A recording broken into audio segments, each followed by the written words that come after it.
नमस्कार, आप देखना शुरू कर चुके हैं न्यूज फॉर नेशन। मैं हूं आपके साथ धीरेन्द्र। बच्चे क्या पढ़ें और क्या न पढ़ें, यह अब एक विवाद का विषय बन गया। हालांकि एजुकेशन को लेकर देश में विवाद पहली बार नहीं हुआ है। देश के पहले शिक्षा मंत्री से लेकर अभी तक जब जब शिक्षा में कुछ जोड़ने और घटाने का विषय सामने आया तब से विवाद हुआ। हम लोगों ने बचपन में जो पाठ्यक्रम फॉलो किया है, जो हम लोगों को पढ़ाया गया, उसमें एक सब्जेक्ट हुआ करता था, मुझे लगता है कि 8वीं कक्षा तक वो सब्जेक्ट होता था, मोरल साइंस, जिसको हिंदी में नैतिक शिक्षा कहते थे। जैसे जैसे समाज में नैतिकता का पतन होता चला गया, नैतिक शिक्षा को ही हटा दिया गया। ये कब हटाया गया मैं बताऊंगा तो शायद विवाद हो जाए, आप खुद गूगल करके चेक कर लीजिएगा कि नैतिक शिक्षा को कब हटाया गया। लेकिन अभी ताजा विवाद यह है कि सीबीएसई ने 9वीं कक्षा के सामाजिक विज्ञान सोशल साइंस की किताब में 3-4 नए चैप्टर जोड़े हैं। और चैप्टर जैसे ही जोड़ा गया वैसे ही सत्ता पक्ष की बाँछें खिल गई और विपक्ष के पेट में मरोड़ शुरू हो गया। जोड़ा क्या गया है वो समझ लीजिए, तब मरोड़ तक हम लोग पहुंचेंगे। चारों वेदों से परिचय कराया जा रहा है 9वीं कक्षा के छात्रों को सामाजिक विज्ञान के विषय में। 1975 की इमरजेंसी का जिक्र किया गया है। मातृभाषा आधारित वर्कशीट को बढ़ावा देने की बात की गई है। भूस्खलन और आपदा जागरूकता पर जोर दिया गया है और भारतीय ज्ञान परंपरा पर फोकस किया गया है।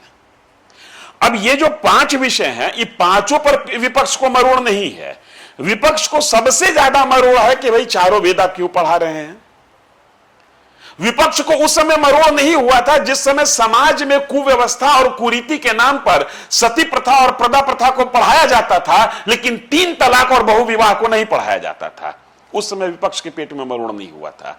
लेकिन आज जब भारतीय ज्ञान परंपरा और चारों वेद की लॉन्चिंग की बात हो गई तो विपक्ष के पेट में मरोड़ हो गया। इसलिए पूरा विषय जो है वो शिक्षा का नहीं है, पूरा विषय राजनीति का है और वोट बैंक का है। अगर ये वेद को जोड़ रहे हैं तो इसके पीछे इनकी मंशा भी वेद पढ़ाना नहीं है। इनकी मंशा है कि वेद को जोड़ने के माध्यम से हम अपनी हिंदूवादी आइडियोलॉजी को लोगों के सामने रख सकें कि जब हमको मौका मिला तो हमने एकेडमिक करियर में भी परिवर्तन किया। यह बात मैं इसलिए कह रहा हूं कि जहां से मैंने बात शुरू की थी कि अगर कोई सब्जेक्ट सबसे ज्यादा जरूरी है जोड़ना, तो वही जो हाल के दिनों में हटा दिया गया नैतिक शिक्षा को, चूंकि पतन वेद को लेकर नहीं हो रहा है और भारतीय ज्ञान परंपरा फोकस उस समय स्वतः बढ़ जाएगा जब नैतिक शिक्षा जैसे सब्जेक्ट को ले लिया जाएगा। लेकिन खैर,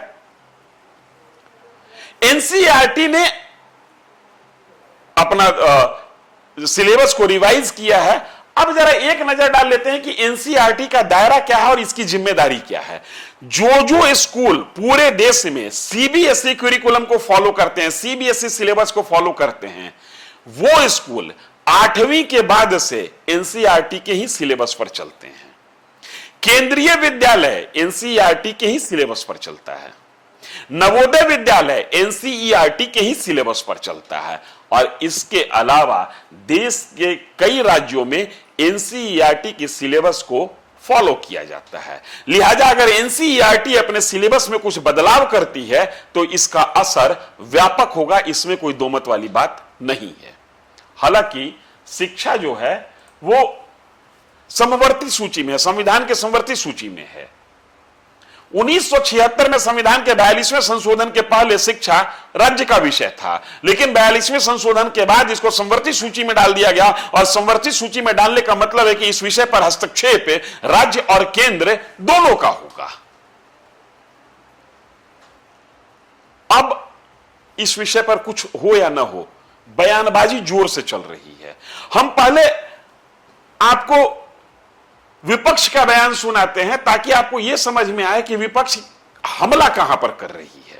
3 बयान बैक टू बैक आपको सुना रहे हैं। कांग्रेस के हैं, समाजवादी पार्टी के हैं। समाजवादी पार्टी का थोड़ा सा सॉफ्ट स्टैंड है। समाजवादी पार्टी कह रही है कि सभी धर्मों का ज्ञान हो बच्चों को, सिर्फ वेद का नहीं हो, कुरान का भी हो, बाइबल का भी हो, जितने भी धार्मिक पुस्तकें हैं कांग्रेस थोड़ा सा इसमें अलग है। कांग्रेस का कहना है कि विज्ञान का ज्ञान हो बच्चों को, धर्म का ज्ञान नहीं हो। सुनिए आप। देखिए, आज की डेट में जिनकी सरकार है उनके गुणगान गा रहे हैं एनसीईआरटी के लोग। संवैधानिक संस्थाओं पर भारतीय जनता पार्टी और उनके संघ और हिंदू परिषद या उनके अनुषंगिक संगठनों का कब्जा हो गया है। वो वैज्ञानिक सोच को हटाकर सिर्फ धार्मिक सोच को लाना चाहते हैं इस देश में। इस देश को वो धर्मांधता की ओर ले जाना चाहते हैं, जिसकी वजह से वो बच्चों को इस तरीके की पढ़ाई कराने के निर्देश दे रहे हैं।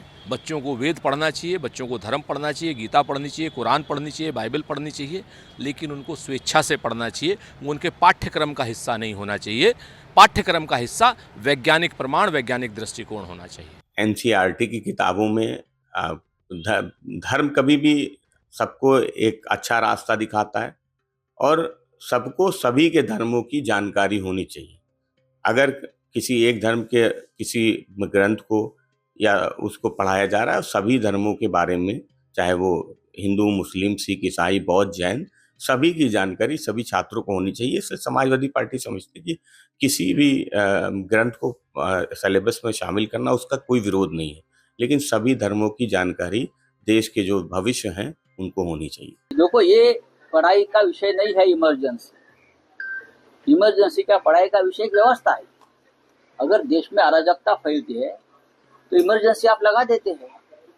संविधान में व्यवस्था है इसकी। अच्छी शिक्षा जिस माध्यम से भी मिले वो दी जानी चाहिए, और ये जो हमारे नीति नियंता हैं उन्होंने विशेष रूप से इसको